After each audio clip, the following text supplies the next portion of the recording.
같이 읽겠습니다. 눈의 아들 여호수아가 시딤에서 두 사람을 정탐꾼으로 보내며 이르되 가서 그 땅과 여리고를 엿보라 하매 그들이 가서 라합이라 하는 기생의 집에 들어가 거기서 유숙하더니 23절과 24절입니다. 그 두 사람이 돌이켜 산에서 내려와 강을 건너 눈의 아들 여호수아에게 나아가서 그들이 겪은 모든 일을 고하고 또 여호수아에게 이르되 진실로 여호와께서 그 온 땅을 우리 손에 주셨으므로 그 땅의 모든 주민이 우리 앞에서 간담이 녹더이다 하더라. 아멘. 찬양대 찬양 있겠습니다.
지난주에도 예배 마치고 저한테 반주 누가 하냐고 묻는 분이 계셨습니다. 우리 한재영 권사님이 해주시는데요. 얼마나 감사한지 모르겠어요. 못할 이유가 분명한데도 또 할 이유도 또 분명합니다. 할 수 없는 상황 가운데서도 주님을 찬양하는 일이 우리가 해야 할 일이라고 생각합니다. 날마다 주님을 찬양하는 일에 쓰임받길 원했으면 좋겠습니다. 물론 우리 성가대가 열심히 준비하고 은혜롭게 찬양합니다. 날마다 수고해 주신 것 감사하고 늘 찬양하는 일에 열심히 함께하기를 소망합니다. 목회를 하면서 어떻게 목회를 해야 될까 고민도 많이 하고 기도하기도 했습니다. 이왕이면 목회를 더 잘했으면 좋겠다라는 생각도 했었죠. 그런데 지난주 함께 봤던 말씀대로라면 어떻게 모세의 후계자가 되어 모세와 같이 모세만큼 하나님의 일을 감당할 수 있을까 고민하던 여호수아에게 하나님께서는 율법을 준수할 것을 명하셨습니다. 다른 얘기로 하면 뭡니까? 어떻게 할까가 아니라 하나님 앞에 바로 설 때 하나님께서 이끌어 주시겠다라는 약속이 되는 것이죠. 우리는 어떻게 관심을 갖기보다 무엇을에 관심을 가지고 하나님 말씀 앞에 바로 서는 성도가 됐으면 좋겠습니다. 오늘 그 두 번째 시간, 여호수아의 두 번째 시간으로 정탐꾼과 라합이라는 이야기를 하려고 합니다. 제가 원고를 다 작성을 하고 한 10개 정도를 프린트를 해서 들어오는 입구에 비치를 해놓습니다. 원래 그렇게 했던 이유는 말이 하나도 안 들리는 분이 계셨기 때문에 그분을 위해서 어떻게 할까 하다가 원고를 드리기 시작했는데 그분 거를 프린트를 해놓으니까 다른 분들이 또 가져가신 거예요. 그래서 그분이 없어서 얼른 프린트를 해서 2부를 올려놨다가 3부, 4부, 지금은 10부를 올려놨습니다. 필요하신 분들은 원고를 가져가셔도 됩니다. 근데 원고를 다 작성하고 나서 바꾸고 싶을 때가 있어요. 오늘 말씀도 사실은 아주 간단한 논리입니다. 정탐꾼과 라합의 이야기인데요. 먼저 정탐꾼의 이야기를 먼저 해야 될 것 같습니다. 여러분, 여리고의 정탐꾼을 여호수아가 보내게 됩니다. 그런데 여러분, 여호수아는 정탐에 대한 가슴 아픈 상처가 있는 거죠. 어떤 마음입니까? 여호수아가 가나안 땅에 12명의 지파를 보냈을 때 여호수아가 함께하지 않았습니까? 그때 이스라엘이 정탐을 하고 나서 보고를 잘못하는 바람에 그 정탐의 하루를 1년씩 계산해서 40년 동안 광야에 살게 하셨습니다. 그러니 정탐에 대해서 마음 아파할 수밖에 없는 것이죠. 뿐만 아니라 오늘 읽지는 않았지만 여호수아 1장 11절에 보면 사흘 후에 우리가 요단을 건너갈 것이라고 이미 말을 했습니다. 그러니까 여호수아 입장에서는 정탐을 보내는 이유가 정탐을 해보고 언제가 좋을지를 판단하는 것이 아니라 요단을 건너갈지 말지를 결정하는 것이 아니라 이미 건너가기로 결정을 해놓은 상태라는 거죠. 그렇다면 여호수아는 정탐을 보내지 않아도 되는 상황입니다. 건너갈지가 이미 결정되어 있고 굳이 그 아픈 기억을 되살릴 필요가 없기 때문에 정탐꾼을 굳이 보낼 이유가 없었던 겁니다. 그럼에도 불구하고 여호수아는 정탐꾼을 2명을 보내게 됩니다. 자, 그럼 정탐꾼을 한번 살펴볼까요? 정탐꾼은 어땠습니까? 정탐꾼이 자신의 역할을 잘 했을까요? 그렇지 않아요. 정탐꾼은 만약 정탐을 하러 갔다라면 상대방에게 들키지 않아야 합니다. 숨어서 조용히 남들 눈에 띄지 않게끔 움직이는 것이 정상적인 방법이었을 것입니다. 게다가 이 이스라엘이 요단을 건널 것이라는 이야기가 이미 여리고성 주민들에게 들린 상태입니다. 심지어 그들이 이스라엘이 홍해를 건너고 요단 동편에 있는 바산왕 시온을 물리치기까지 했던 이야기들을 여리고 사람들이 들었습니다. 곧 요단을 건너면 자기들이 첫 성이라는 걸 알고 있는 거죠. 그러면 여리고 사람들이 그 상황 가운데 누구를 주목하고 있었겠습니까? 당연히 이스라엘을 주목했겠죠. 그러면 누구보다 더 조심스럽게, 누구보다 더 은밀하게 여리고 성으로 들어가서 그 땅을 정탐했어야만 했습니다. 그런데 이 초보 정탐꾼들이 어떻게 합니까? 기생 라합의 집에 유숙하게 됩니다. 안 그래도 눈에 불을 켜고 쳐다보고 있는데 가서 유숙한다는 게 말이 됩니까? 여러분들이 정탐꾼이라면 그렇게 하겠습니까? 제가 보기엔 이래도 군 생활을 강원도 철원에서 했습니다. 몇 번 얘기해 드렸죠. 저는 정탐을 갈 일은 별로 없었는데요. 정탐꾼들이 가면 언제 가느냐? 주로 밤에 갑니다. 밤에 정탐 훈련을 가는데요. 밤에 가고 위장을 하고 얼굴에 까만 것을 칠합니다. 남들의 눈에 띄지 않도록. 소리가 나지 않도록 하고 주위에서 갑니다. 그렇게 가도 그들이 정탐하는 것을 또 잡으려는 부대가 훈련하거든요. 그래도 잡혀요. 그런데 남의 집에 들어가 유숙한다? 이건 정탐꾼의 기본이 안 된 것이죠. 결국 라합이 그들을 숨겨줍니다. 그리고 얼마나 한심했는지 라합이 나중에 군인들을 돌려보내고 나서 그들에게 이스라엘에 관한 여러 가지 이야기를 하면서 산으로 도망가게 하고 며칠이 지난 후에 군인들이 다 돌아온 후에야 가라고 알려줍니다. 얼마나 한심스러웠으면 라합이 전혀 정탐에 모르는 여인이 그렇게 했을까요? 여호수아가 그럼에도 불구하고 정탐을 보냈던 것은 그곳에 가서 여리고 성의 상황을 살펴보고 그것을 알아오라고 했지 않았을까요? 그런데 이 정탐꾼들이 돌아와서 한 보고는 어떻습니까? 오늘 읽었던 23절, 24절 말씀입니다. 같이 읽겠습니다. 그 두 사람이 돌이켜 산에서 내려와 강을 건너 눈의 아들 여호수아에게 나아가서 모든 일을 고하고 또 여호수아에게 이르되 진실로 여호와께서 그 온 땅을 우리 손에 주셨으므로 그 땅의 모든 주민이 우리 앞에서 간담이 녹더이다 하더라. 여러분, 기본이 안 된 정탐꾼들이요, 아무런 군사적 지식이 없는 여인에게 도움을 받고 그의 말을 듣고 숨었다 돌아와서 한 보고의 내용입니다. 원래 정탐꾼이라면 어떤 보고를 해야 됩니까? 여리고성이 어디가 강한지, 어디가 약한지, 병력 배치가 어떻게 돼 있는지, 주력 부대의 위치처럼 전쟁 수행에 도움이 될 만한 일을 보고해야 했습니다. 그런데 그런 얘기는 없고 그 땅이 과연 하나님께서 자기들에게 주신 땅이라는 이야기만 합니다. 여리고성 주민은 이미 전의를 상실했다라는 것이 보고 내용의 전부입니다. 자, 여러분, 이 보고를 어떻게 보십니까? 제가 지휘관이라면요, 이런 보고를 한 사람은 바로 잘라야 해요. 어떻게 이런 보고를 합니까? 구체적이지도 않고요, 이성적이지도 않고 합리적이지도 않습니다. 가보니까요, 우리가 이길 것 같아요. 가보니까요, 그들이 우리를 보고 이미 간담이 녹았어요. 간담이 녹았다는 걸 어떻게 수치적으로 환산할지, 그 수치적으로 어떻게 나타내야 될지 알 수도 없고 그것에 대해서 정확하게 알지도 못합니다. 여러분, 이 정탐꾼이 본 사람 누구예요?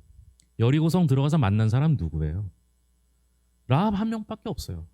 라합이 하는 얘기를 듣고 자신들에게 호의적인 라합의 이야기를 듣고 여리고성 전체가 간담이 녹았더라 이렇게 얘기를 하는 걸 여러분 어떻게 이해하십니까? 자, 제가 지금까지 정탐꾼이 잘못한 이야기를 했습니다. 첫째는 보내지 말아야 될 정탐꾼을 보냈어요. 한 번 실수했잖아요. 그리고 이미 넘어가기로 결정됐고, 그리고 우리가 후에 내용은 알죠. 여리고성은 사람이 하는 전투가 아니라 하나님께서 이미 승리케 하신 영적인 전투였기 때문에 그 전투에 대한 것들을 알아볼 필요도 없었어요. 그러니까 여호수아가 보내지 말아야 할 정탐꾼을 보낸 거예요. 둘째는 뭐예요? 정탐꾼들이 너무 어리석게 행동했어요. 유숙해야 하면 안 되는데 유숙해요. 오히려 라합이 가르쳐줘요. 그리고 나서 돌아와서 보고하는데 보고 자체가 엉망이에요. 여러분 어떻게 생각하셨는지 모르겠지만 저는 여기서 고민을 하기 시작합니다. 아무리 봐도 이해가 되지 않아요. 왜 정탐꾼을 보내셨을까? 이 정탐을 통해서 얻은 유익이 무엇일까? 더 궁극적인 질문은 이 이야기를 통해서 이 이야기가 왜 성경에 기록됐을까? 이 성경에 기록된 것은 꼭 필요한 이야기일 텐데 이 말씀을 통해서 하나님께서 우리에게 전해주고 싶은 내용이 무엇인가?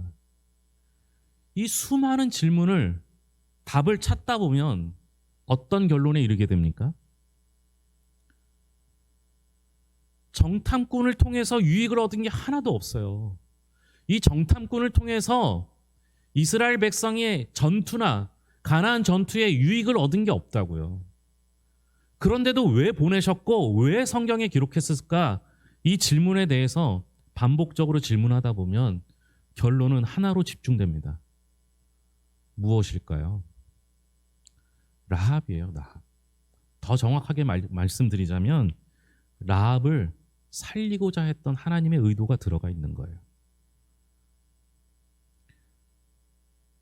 정탐꾼을 보낸 이유는 라합을 살리기 위해서. 여호수아는 자신의 의도도 아니고 이유도 몰랐을 겁니다. 그러나 하나님께서는 의도적으로 정탐꾼들을 라합에게 보내신 거예요. 라합을 살리기 위해서. 왜요? 왜 라합을 살리셔야 합니까? 히브리서 11장에 보면 믿음으로 기생 라합은 정탐꾼을 평안히 영접하였으므로 순종하지 아니한 자와 함께 멸망하지 아니하였도다 라고 라합의 믿음 있음을 기록하고 있습니다. 다시 말하면 하나님께서 라합을 살리기 위해 정탐꾼을 보내셨는데 왜 라합을 살리셨느냐? 왜 라합을 살리고자 하셨는가? 그가 믿음이 있어서요. 그의 믿음은 언제부터 시작된 믿음이었느냐? 라합이 정탐꾼들에게 하는 이야기를 들어보면 홍해를 건넌 이야기부터 바산왕 옥 시온에 이르기까지의 이야기를 합니다. 이때가 언제예요? 지금 정탐꾼을 만나기 40년 전 얘기예요. 가나안 땅에 들어가는 게 40년 후에 들어갔잖아요. 광야에서 40년을 헤맸잖아요. 홍해를 언제 건넜습니까? 출애굽한 뒤에 건넜어요. 출애굽한 그 순간부터, 홍해를 건넌 그 순간부터 지금까지 하나님의 이야기를 집중하고 간직하고 있었던 것이 라합의 믿음이었습니다. 그 믿음 때문에, 그 믿음을 보시고 하나님께서 라합을 위하여 정탐꾼을 보내주셨고 심지어 여호수아 2장을 온전히 라합을 위해 쓰셨습니다. 사람은 자기 죄로 인해서만 멸망을 받습니다. 멸망받아 마땅한 환경에 처해 있다는 이유로 무고하게 멸망하는 수는 없습니다. 소돔과 고모라가 그러지 않았습니까? 아브라함의 조카 롯이 소돔에 살았음에도 불구하고 그곳에서 건짐을 받지 않습니까? 왜요? 그가 믿음의 사람이기 때문이었습니다. 심지어 그들에게 10명의 의인만 있더라도 그 도시를 멸망하지 않겠다라고 하는 하나님의 약속이 있지 않았습니까? 그런데 여러분, 우리는 자꾸만 무슨 생각을 합니까? 이 환경 속에서 내가 어떻게 하나님을 믿습니까? 내가 지금 이렇게 힘든데 내가 어떻게 하나님을 믿습니까? 라고 이야기하지 않습니까? 우리 집이 이렇게 나를 박해하고 우리 가정이 내가 믿음 생활하는데 교회 생활하는데 도움을 주지 않는데 내가 어떻게 하나님을 제대로 믿을 수 있겠습니까? 라고 반문하지 않습니까? 그런데 여러분, 내일이면 멸망할, 며칠 후면 멸망할 여리고 성에 있을지라도 하나님은 라합을 주목하시고 그를 건져내기 위하여 정탐꾼을 보내주셨습니다. 내가 힘든 순간이라도, 내가 아픈 순간이라도, 내가 안 된다라고 생각하는 그 순간에도 하나님께서 나를 위하여 한 장, 성경의 한 장을 쓰시고 나를 구원해 주시는 것이 하나님의 마음입니다. 우리는 살면서 환경을 탓합니다. 그러나 의인은 반드시 구원하시는 것이 우리 하나님의 뜻입니다. 환경 때문에 구원받지 못하는 것이 아니라 내가 주님을 믿지 않기 때문에 구원받지 못하는 것입니다. 또 하나님은 이방 땅에 살고 있는 라합을 바라보고 계셨습니다. 아주 작고 여린 여인이지만 하나님은 보고 계신 것입니다. 이것은 무엇을 말씀하는 것입니까? 이 시골 아무런 힘도 능력도 없는 나도 보고 계신다라는 사실입니다. 하나님은 지금 나를 보고 계시고 지금 나를 위해 성경의 한 장을 쓰실 정도로 나를 사랑하신다라는 사실입니다. 반대로 하나님이 나를 보신다는 사실은 두렵기도 합니다. 하나님은 라합을 보셨고 동시에 여리고성 사람들도 보셨습니다. 그러나 우리에게는 은혜인 것이 분명합니다. 대도시, 큰 교회, 부유한 능력 있는 사람이 아닌 우리에게는 은혜인 것이 분명합니다. 아무도 보지 않아도 주님은 보고 계시고 아무도 오지 않아도 주님은 우리를 향하여 나를 향하여 찾아오십니다. 나중에요. 신약 성경에 보면 이 라합이라는 여인이 예수님의 족보에 들어갑니다. 이방 여인, 기생이고 여리고성에 살았던 그 사람이 하나님의 족보에 들어가는 것이죠. 이게 하나님의 마음입니다. 이 마음이 우리 성도님들을 바라보고 오늘 이 자리에 임하길 소망합니다. 그분의 사랑이 이곳에 우리 성도들에게 임할 때 믿음의 족보 안에 여러분들의 이름이 한 명 한 명 기록될 줄로 믿습니다. 기도하겠습니다. 하나님 감사합니다. 정탐꾼을 보낸 이유가 없음에도 불구하고 그들은 또 여러 가지 잘못을 했음에도 불구하고 하나님께서는 꼭 여리고성에 정탐꾼을 보내셨습니다. 멸망할 도시였지만 그곳에 살고 있는 믿음의 사람 라합을 구원하기 위해서입니다. 하나님 아버지, 우리는 환경을 탓하지만 믿음은 환경과 상관없이 주를 바라보는 것이 믿음입니다. 그 믿음 때문에 주님이 우리를 주목하고 계시고 주님의 자녀로 주님의 가족으로 우리를 받아 주셨습니다. 그 사랑 깨달으며 살게 하여 주시옵소서. 라합은 은혜라 여겼을 것입니다. 멸망할 도시에서 구원받았던 그 라합은 은혜일 수밖에 없었습니다. 하나님 아버지, 여러 가지 환경과 형편을 보면 부족하고 연약하고 죄 많은 우리들의 모습이지만 그럼에도 불구하고 하나님께서는 나의 믿음을 보시고 우리의 믿음을 보시고 우리를 찾아와 주실 뿐만 아니라 나를 위하여 모든 것들을 계획해 주십니다. 그 놀라운 하나님의 사랑을 은혜인 줄 깨닫고 믿음 가운데 살아가게 하여 주시옵소서. 뿐만 아니라 이제는 환경 탓하지 않겠습니다. 가정 형편, 재정적인 문제, 건강의 문제로 탓하지 않겠습니다. 핑계대지 않겠습니다. 주님께서 나를 찾아오셨듯이 나도 주를 향해 늘 한 발짝 한 발짝 나아가겠습니다. 주님, 우리를 받아 주시옵소서. 모든 것을 예수님의 이름으로 기도합니다. 아멘.